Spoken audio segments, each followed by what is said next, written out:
तर आपल्या सरकारनं सातत्याने शेतकरी हिताचे निर्णय घेतले।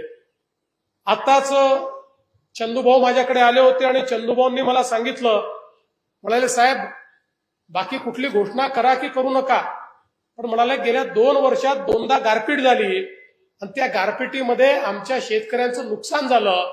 त्याची नुकसान भरपाईची फाईल ही मी सगळ्या ऑफिसेसमधनं क्लिअर करून मंत्रालयात पाठवली आहे आणि त्यामुळे ते पैसे आम्हाला द्या। चंदूभाऊ तुम्ही काळजी करू नका, आपलं सरकार असं आहे, शेतकरी जेव्हा जेव्हा अडचणीत आला तेव्हा तेव्हा त्याला आपण मदत करतो।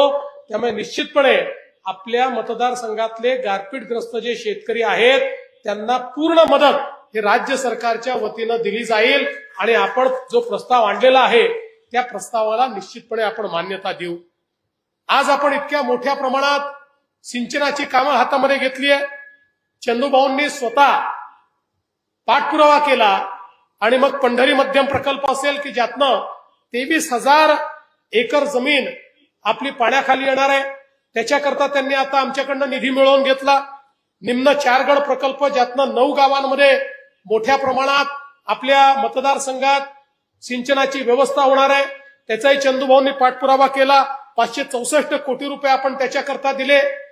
त्यामुळे निश्चितपणे शेतकऱ्याच्या पाठीशी आपण